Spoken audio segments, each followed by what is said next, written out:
Hello guys, আজকে আমি তোমাদের সাথে আরেকটা নতুন রেসিপি নিয়ে চলে এসেছি, তাই তোমাদের সাথে শেয়ার করছি। তো আজকে আমি বানাতে যাচ্ছি নেপালিদের ট্র্যাডিশনাল অথেন্টিক সেল রুটি। স্পেশালি এই নেপালিরা এই ভাইফোঁটা আর মানে নেপালিদের ভাইফোঁটা আর দীপাবলির দিন যে লক্ষ্মী পুজোটা হয়, সেই লক্ষ্মী পুজোতে লক্ষ্মী পুজো আর দীপাবলি ভাইফোঁটা স্পেশাল ওর এই ওরা এই সেল রুটিটা প্রত্যেকের ঘরে ঘরে, নেপালিদের প্রত্যেকের ঘরে ঘরে এই সেল রুটিটা বানিয়ে থাকে। তো এটা হলো সেল রুটি, মানে হচ্ছে এটা এক ধরনের পিঠে। এটা হলো ওদের ট্র্যাডিশনাল পিঠে।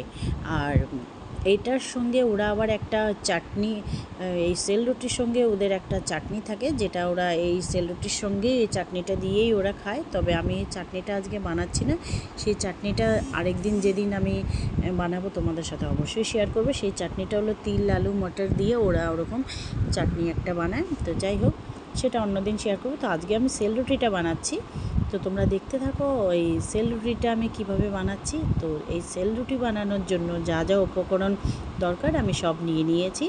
তো তোমরা অবশ্যই কমেন্ট করে জানিও যে আমি সেল রুটিটা বানিয়েছি, তো তবে দেখতে তোমাদের কেমন লাগছে বা কী মনে হচ্ছে বা কেমন হলো, অবশ্যই তোমরা জানিও, কমেন্ট করো।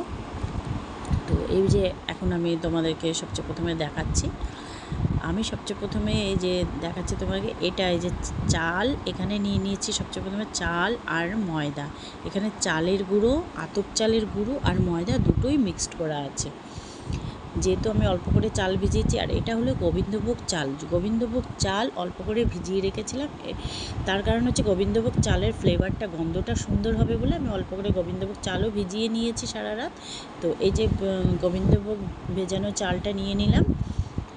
আর তোমাদেরকে তো প্রথমে দেখালাম যে চালের গুঁড়ো, আতপ চালের গুঁড়ো আর ময়দা একসাথে মিক্স করা, আর এটা হলো গোবিন্দভোগ চাল। এই যে দেখতে পাচ্ছ, এটা চালের গুঁড়ো আর ময়দা। আর তারপর নিয়ে নিলাম এই যে সুজি, সামান্য পরিমাণ সুজিও নিয়ে নিলাম। তারপর নিয়ে নিলাম চিনি, অল্প একটু চিনি। এখানে হলো নারকেল কোড়ানো, আর নারকেল কোড়ানোর তলায় আছে গুড়, আখের গুড়।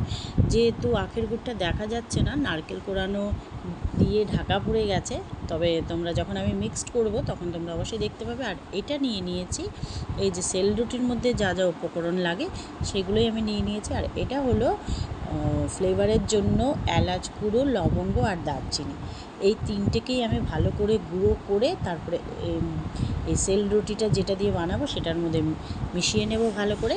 তারপরে এখানে নিয়ে নিলাম বেকিং পাউডার, যেটা কেক শেকে দেওয়া হয়, মানে সফট হওয়ার জন্য, নরম হওয়ার জন্য এই বেকিং পাউডার।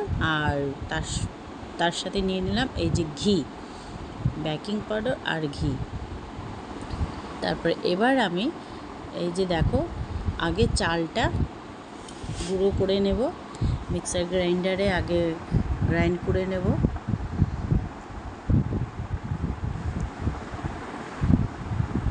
এই যে গোবিন্দভোগ চাল যেটা ভিজিয়ে রেখেছিলাম সামান্য পরিমাণ, ওই অল্প গোবিন্দভোগ চাল ভেজানোটা এবার আমি গুঁড়ো করে নিচ্ছি।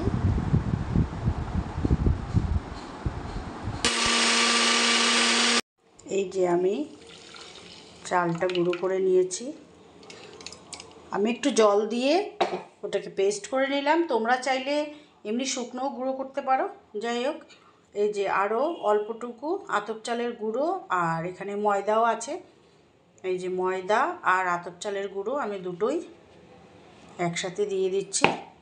তারপরে দিয়ে দেব এই যে সুজি,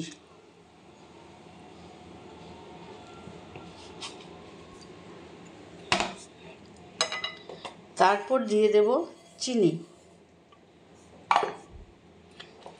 তারপর দিয়ে দেবো এই যে নারকেল কোড়ানো আর এই যে গুড়। তোমাদেরকে বলেছিলাম যে এটা নারকেল কোড়ানোটা দিয়ে গুড়টা ঢাকা পড়ে গেছে, এটার তলায় গুড় আছে। এই যে গুড় দেখতে পাচ্ছ, আখের গুড়। যেহেতু ফ্রিজে রেখেছিলাম বলে একটু শক্ত হয়ে গেছে, মানে টাইট হয়ে গেছে জিনিসটা।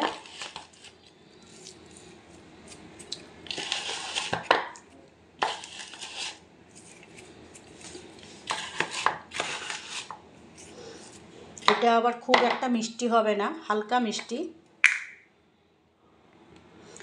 এবার দিয়ে দিচ্ছি ঘি,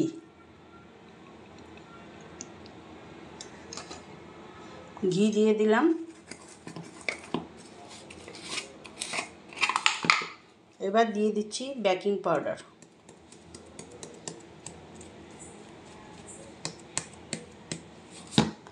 অল্পটুকু বেকিং পাউডার দিয়ে দিলাম। এবার আমি এইগুলোকে গুঁড়ো করে নিচ্ছি।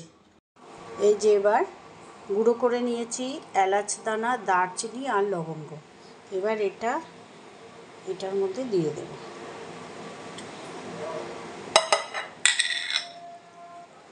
তারপর দিয়ে দেব এই যে দুধ, লিকুইড দুধ। এবার আমি এটাকে মাখবো।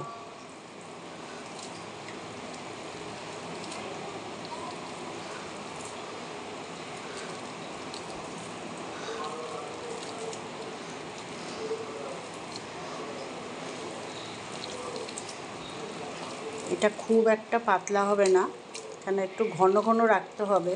বেশি পাতলা হলে সেটা বেটারটা পাতলা হয়ে গেলে আবার হবে না।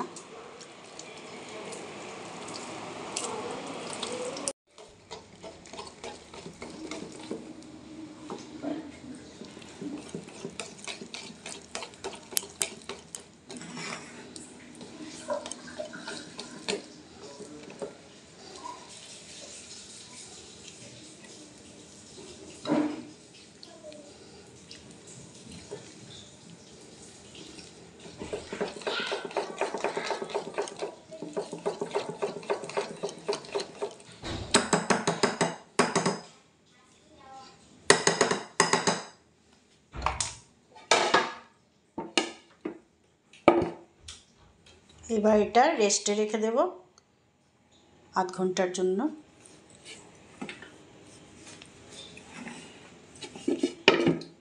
আধ ঘন্টা রেস্ট কমপ্লিট হয়ে গেল। এবার দেখি চলো কতটা কি হয়েছে। এই যে এবার আমি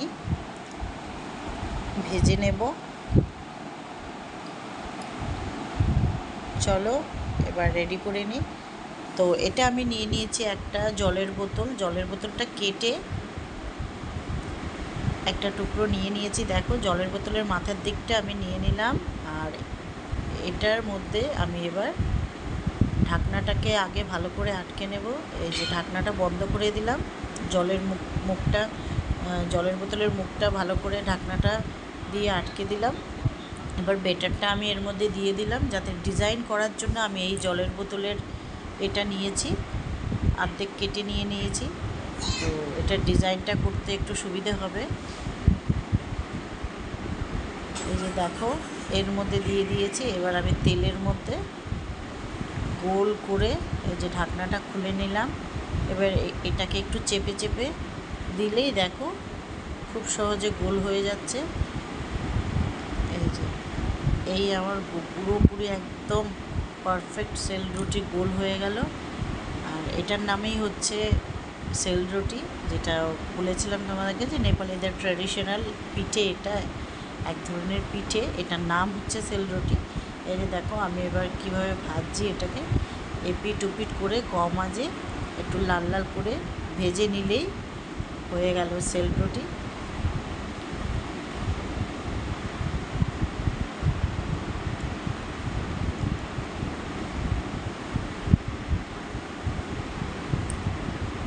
এবার আমি এটাকে একটু উল্টে দেব, যাতে দুপাশেই বোথ সাইড ভালো মতো ঠিকঠাক হয়ে যায়।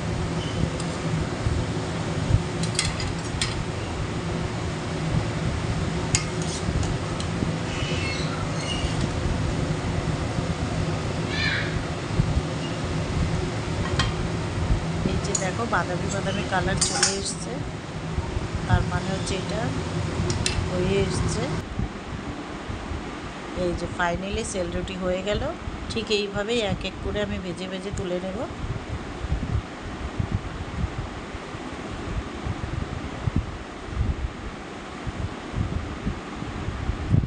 আমরা যেমন বাঙালিরা মালপোয়া ভাজি গোল গোল করে, আর ওরা হলো এই গোল গোল করে রিংয়ের মতো সেল রুটি। এটার নামেই হচ্ছে ওদের সেল রুটি। এই যে দেখো ফাইনালি সব সেল রুটি বানানো হয়ে গেছে। আর ঠিক এই ধরনের আরও নতুন নতুন রেসিপি দেখার হলে তোমরা আমাকে কমেন্ট করে অবশ্যই বলো। আমি আবার নতুন অনেক ধরনের রেসিপি তোমাদের সাথে শেয়ার করব।